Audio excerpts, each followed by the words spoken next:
വിദഗ്ധരായ ഡോക്ടർമാരുടെ സേവനം 24 മണിക്കൂറും ഹോസ്പിറ്റലിൽ ലഭ്യമാണ്.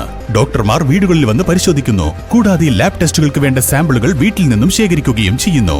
True life hospital, government hospital road, Karulai. Kalikavu അടക്കാക്കുണ്ടിലെ പാറശ്ശേരിയിൽ വീണ്ടും പുലി ഇറങ്ങി. 3 ആടുകളെ കൊന്നു. 2 ആടുകളെ പുലി കൊണ്ടുപോയി. ഒരാടിന്റെ ജഡം കാട്ടിൽ നിന്ന് കണ്ടെത്തി.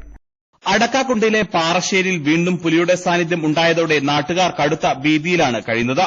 ധാരാളം വീടുകളുള്ള ജനവാസ മേഖലയാണിത്.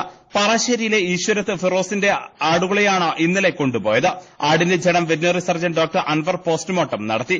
കാണാതായ മറ്റ് 2 ആടുകളുടെ ശരീരഭാഗങ്ങൾ കാട്ടിൽ നിന്നും കണ്ടെത്തി. പല പ്രാവശ്യം ഇവിടെ പുലിയിറങ്ങി വളർത്തുമൃഗങ്ങളെ കൊണ്ടുപോയിട്ടുണ്ട്. അടക്കാക്കുണ്ട് ചെങ്ങണാംകുന്നിലെ മച്ചിങ്ങൽ രാധാകൃഷ്ണന്റെ വീട്ടുവരാന്തയിൽ നിന്നും ചെങ്ങലയിലിട്ട പട്ടിയെയും പാറശ്ശേരി ആദിവാസിയുടെ വീട്ടിലെ പട്ടിയെയും കൊണ്ടുപോയതും കഴിഞ്ഞ ദിവസങ്ങളിലാണ്. പുലിയുടെ കാൽപ്പാടുകൾ വീട്ടുമുറ്റത്തും പരിസരങ്ങളിലും കാണുന്നുണ്ട്.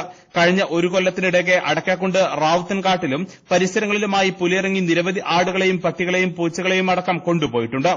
പാറശ്ശേരിയിലെ റബ്ബർ തോട്ടത്തിന് മുകളിൽ തെരച്ചിൽ നടത്തിയ നാട്ടുകാർ 1 ഡസനോളം ജീവികളുടെ തലയോട്ടികളും മറ്റും കണ്ടെത്തിയിരുന്നു. ഇത്രയേറെ വളർത്തുമൃഗങ്ങളെ കൊന്നിട്ടും നാട്ടുകാർക്ക് നഷ്ടപരിഹാരമോ മറ്റ് നടപടികളോ വനംവകുപ്പ് സ്വീകരിക്കുന്നില്ലെന്നും പരാതിയുണ്ട്. പുലിഭീതി കാരണം വീട്ടുകാർ വൈകുന്നേരം പുറത്തിറങ്ങുന്നത് തന്നെ പേടിയോടെയാണ്. പുലർച്ചെ റബ്ബർ ടാപ്പിങ്ങിനെത്തുന്ന തൊഴിലാളികളും കടുത്ത ഭീഷണിയിലാണ്. കഴിഞ്ഞ കുറെ വർഷങ്ങളായുള്ള പുലി ഭീഷണിക്ക് പരിഹാരം കാണണമെന്ന് നാട്ടുകാർ ആവശ്യപ്പെട്ടു. വനംവകുപ്പിന് വിവരം നൽകിയിട്ടുണ്ടെങ്കിലും യാതൊരുവിധ പരിഹാരവും ഉണ്ടായിട്ടില്ല. News bureau, Kalikavu. Teddy Baby Diaper and Pants made for Indian baby body type.